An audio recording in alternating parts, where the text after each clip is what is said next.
What is going on, guys? Welcome to Greggles TV. In this video, we're going to talk about the hands-on first impressions of the Microsoft Surface Duo that Harry McCracken had. He's from fastcompany.com, and he wrote an entire article, and he also did an exclusive interview with Twit, which I'll link both of them down below if you want to read the article and check out the interview, which I totally recommend you do. And basically, the information that I got are from those two sources, kind of consolidate everything into one single story so you can get a better impression of what to expect if you decide to get the Microsoft Surface Duo. Now, if you're not really sure what the Microsoft Surface Duo really is, it is a dual screen 5.6 inch on both displays phone made by Microsoft that runs Android 10. Now, spec-wise, you're not going to get a spec beast in terms of the latest and greatest specs on here. For instance, you're going to get a Snapdragon 855. You will get OLED displays on there. The battery's not entirely huge, only being 3577 milliamps.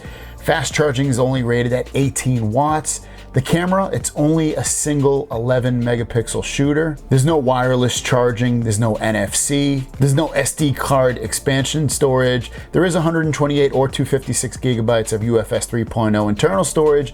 There's also only 6 gigabytes of RAM, a mono speaker, and you could go on, but this is not what that device is all about. Now, if you're curious to see what the device looks like in hand, a real person's hand, this is what it looks like. Again, this is taken from the interview he did with Twit, and you can tell it's not that big in terms of it being inside your hand, and even when it's closed up, it doesn't seem that thick, and we'll talk about more of that later on in this video. So the first excerpt that I pulled from his article says, full disclosure, while I spent more than a week with a pre-release Surface Duo as I worked on this story, my own take is that it remains a work in progress. The basics of hardware, the dual screens, the hinge, how the glass encased device felt in my hands as I folded, unfolded, and rotated it for different usage scenarios were generally a delight.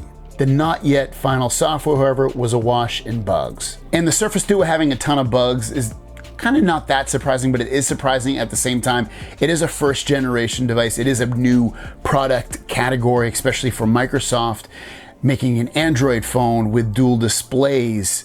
Hopefully by the time they release this phone, those bugs will be worked out. Harry McCracken says, during the time I had with the Duo, Microsoft decided to push back its release date, initially planned for August 28th, by a couple of weeks. The official release date for the delay is to better align with its carrier and retail partners. Now, beyond that little paragraph right there, he also went on to say that he hopes they get the bugs fixed, which I kind of just said as well. And you would assume they would, and they will, but hopefully, again, they don't linger past the release date. Now, I showed some photos off of the size of the device in the beginning of this video, and he does go on to say that it should be the best pocket-sized device ever designed for using Microsoft Office apps, assuming bugs don't get in the way. And I think that's a really common theme, especially in this article, where Microsoft apps are kind of front and center with this device. They're already optimized for this device.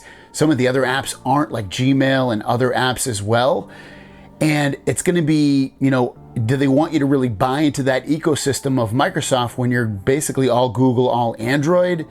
But there are some more details I'll talk about again a little bit later in this video that detail that it's not completely all Microsoft. Also talking about the hardware, he said the first thing he noticed was how light it is in your hand. And that's kind of surprising. It's a dual display phone with 5.6 inch dual displays.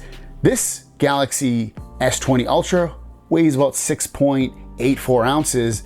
The Duo, 8.8 ounces. So it's not that crazy, especially it being two displays. He talks about the bumper that comes inside of the box, which is AKA kind of like a case. He says it comes with a grippy, minimalistic rubber bumper that seems to be meant to be semi-permanently attached. It sticks on with adhesive and adds only a whisper of additional size and weight. And that's one thing I noticed when you pre-order the Surface Duo. It actually can't pre-order or buy any cases, at least at the time I checked pre-orders. I thought that was kind of strange, especially with this phone only being weeks away from release. Hopefully they get some more accessories out very, very quickly. Like I talked about in the beginning of the video, specs don't seem to be a big thing with the Surface Duo, especially when basically anything and nothing in the phone has 2020 specs. Nothing about it really matches up with what you get with, for instance, a Galaxy Note 20 Ultra or really any other flagship phone. And Microsoft goes on to say, we weren't bent on, okay, show me the specs.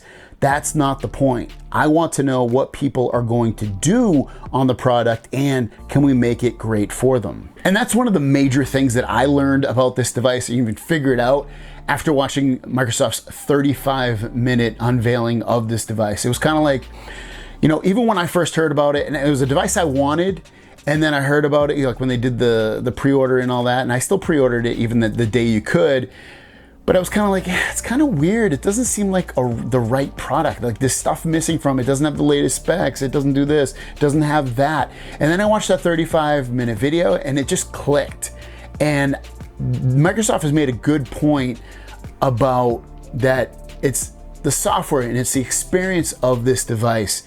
It's not so much the specs. Harry McCracken says in his article, for the record, I didn't have any trouble using it as a phone for voice calls, even holding it up to my ear, although I preferred grasping it like a book and turning it into speakerphone. And that's kind of how I feel about the LG Velvet, which is a dual screen phone. When I talk on the phone, I leave it opened up. I mean, I could theoretically close it and hold it like a normal phone, but I don't. I open it up, use it that way, and I don't know, it just seems a little bit more natural. And I think that's what I would end up doing with the Duo as well. And if I didn't, I would just end up talking on the phone with a headset.